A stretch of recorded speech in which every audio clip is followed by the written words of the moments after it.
Hello, hello. Crazy Slug Productions here. This is the real Crazy Slug with my actual speaking voice. And in today's video, I'm going to answer your questions. This is a question and answer video. For those of you who weren't following, in my last video, I presented you guys with an opportunity to pretty much ask me anything about anything. And so here are your questions, and hope I can answer them to the best of your abilities. Okay, first off, Markman8525 asks, what are your favorite animator channels on YouTube? Aside from your own, of course. Of course. Well, first of all, I will admit to being a big fan of The Annoying Orange, even though it's one of the stupidest shows ever made. It's brilliant at the same time, and I sure wish I could come up with a character like that that would gain that kind of popularity. Also like Harry Partridge. I think Saturday Morning Watchmen and Bear Shark are two of my all-time favorite YouTube videos. I will have to say my absolute favorite is probably How It Should Have Ended, hishe.com, because it mixes two of my favorite passions, animation and movies. And there's probably some others too that I can't think of offhand. Moonlover594 asks, where did the Crazy Slug come from? Is there a story behind it? And in answering that, Best of All Rank asked the same question, sort of, but he just said, origin of the channel. Alright, so basically, the Crazy Slug, where it came from, I'd wanted to do YouTube videos for a long time, and I really needed some kind of mascot or some kind of, idea. And it was actually inspired by an episode of The Office, which is one of my favorite shows. There was a deleted scene from, I don't remember what episode or what season, but for those of you who watch The Office, Michael Scott, the Steve Carell character, absolutely hates Toby, the HR rep. I mean, hates him. And there was a deleted scene, I remember, where he is explaining to the camera, I tried being friends with Toby, but that is like trying to be friends with an evil snail. And I just thought that was so funny, the idea of an evil snail. How could a snail be evil? But it was so funny. So originally what I decided to do was call this Evil Snail Productions. But I changed that because I didn't want to be ripping off The Office directly. So I changed it from a snail to a slug. So this was my actual original logo. It was Evil Slug Productions. And this was what came up. And the first two videos I made started off with this, but I ended up deleting them, and I ended up changing my whole moniker because it quickly became apparent to me that the Evil Slug didn't quite work. The slug should be less malicious and sinister and just a little more harmless and crazy and goofy. So I had to redraw the head. And I redrew the head several times before I finally came up with one I was satisfied with. If you watch my very first video, A Fine Day for a Stroll, it starts off with the other head that I drew, and I really hate it. I can't even stand looking at that. It's so lame. All right. YLLEKR123 asks, did you ever get the cat to chase the dog with a chainsaw? I believe this is what they're referring to. No, I didn't. The thing about cats is, even if it's something they like, you can never actually make them do anything. Then asks, how long does it take you to make an animated video? Usually about 2 weeks. Depending on how complicated the video is, it may take more or it may take less, but on average about 2 weeks. The Tom Cody Show asks, do you do all the voices? Yes, I do. The only two exceptions are Sylvia from Humpty Dumpty Origins and the cashier from the grocery line. My wife did those because they were female characters. But aside from that, yes, so far I do all the voices. Although I have toyed with the idea of having people guest star in my videos. But we'll see where that goes. How many pugs do you own? Just one. Molly is actually the first pug I've ever owned. She was actually my wife's dog when we met for the first time, and when we got married, basically Molly became my adoptive daughter. Alkison Super asks, which video has taken the most time? Easy, easy, easy. It was What a Magic Escape. That one nearly killed me. It took me about a month to make that video. It was just a nightmare from the very beginning. It's actually one of my favorite videos that I've done, but it's also, I can't stand to even think about what it took to make it. Second question was, can you make a video where you show how you animate the episodes? Would be very interesting. Actually, I am going to do that someday. I've been planning that for a long time now, but I just haven't gotten around to it. I've been cranking out cartoons and videos and just, you know, all these new ideas, and I just haven't gotten around to that one yet. But yes, I am going to do that someday.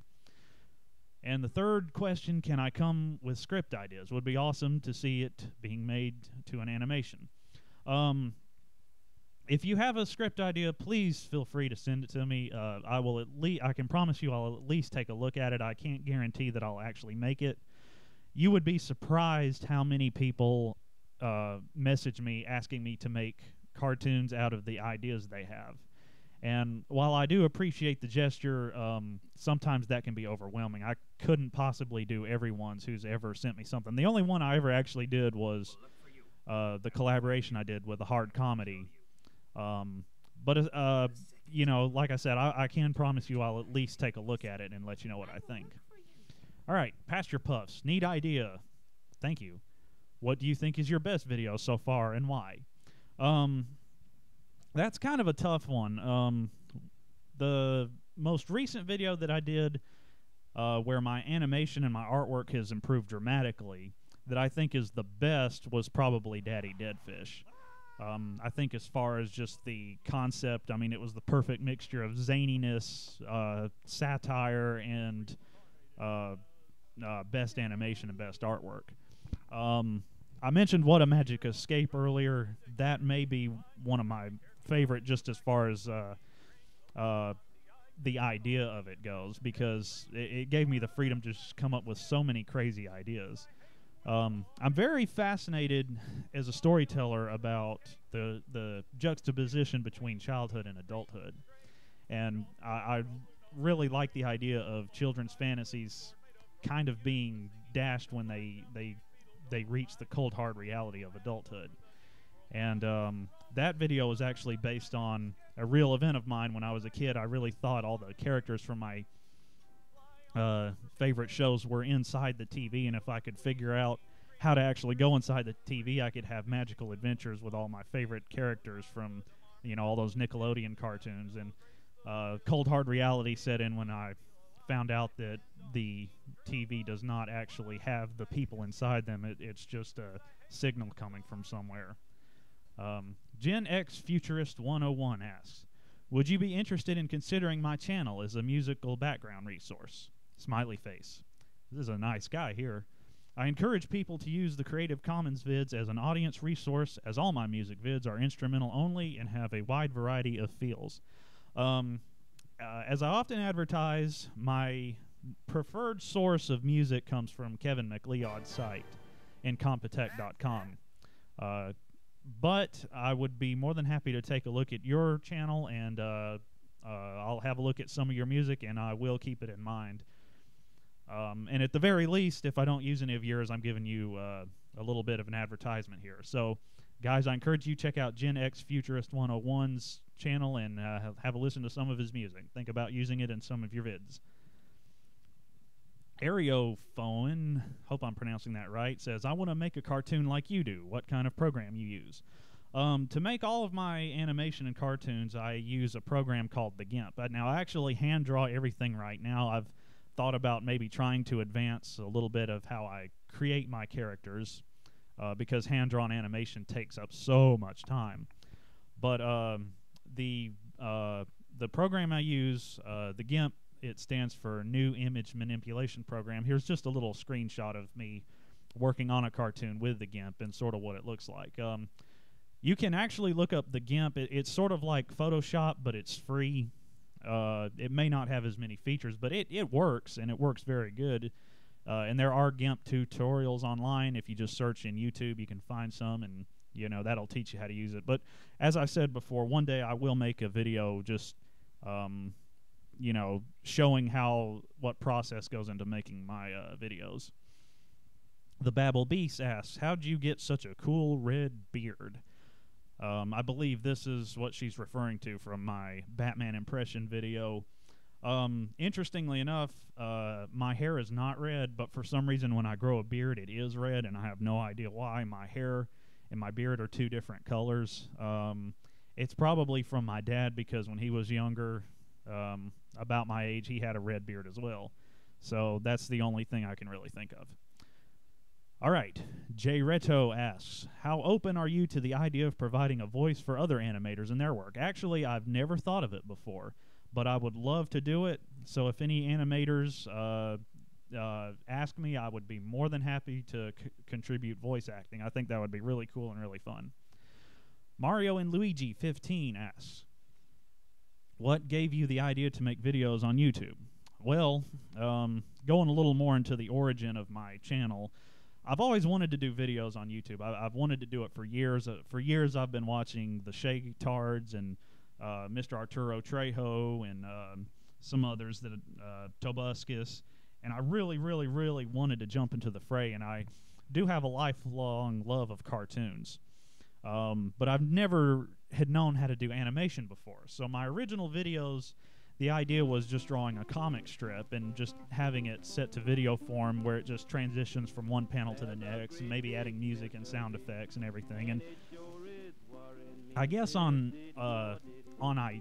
paper that sounded like a great idea, but for some reason there was a huge outcry over it. Some people got it, some people didn't. You know, people were all the time nagging me, why don't you do fluid animation? Why don't you do actual real cartoons? And I was pretty adamant and even a little bit hostile at first, even making an intro video. This is what Crazy Slug Productions is all about. Well, actually, I've softened on that and, in fact, completely done a 180. I've learned how to do actual animation, and it's not as hard as I thought it was going to be. And now I do all my videos that way, and I couldn't even see doing it any other way. And, in fact, I don't even really like to watch some of my earlier videos just because it's so primitive compared to how I do things now, even though it was only, 2 years ago. It just looks so strange to me to see the way I used to do things compared to now. Kill Mimes asks, are you more of a North Carolina, Memphis, or Kansas City barbecue? I am not a barbecue. I am a human being. But if you're asking me what kind of barbecue I prefer, I don't think I've had Memphis or Kansas City barbecue, but I'm from, or I currently live in North Carolina. So I guess I would have to go with that. Although some of the barbecue around here is kind of nasty. If you find some good restaurants, they cook it really good. And Kill Mimes asked me again, would you do a cooking show with Bear Grylls? Absolutely. I wouldn't even have to be asked twice to do that.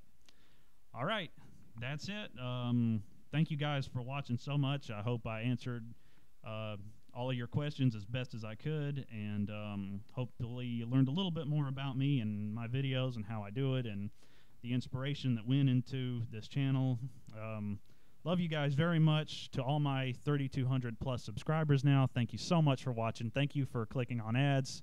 Thank you for your questions you submitted. The next video will be Molly the Pug Part 3, so stay tuned and I'll have that up soon. Thanks.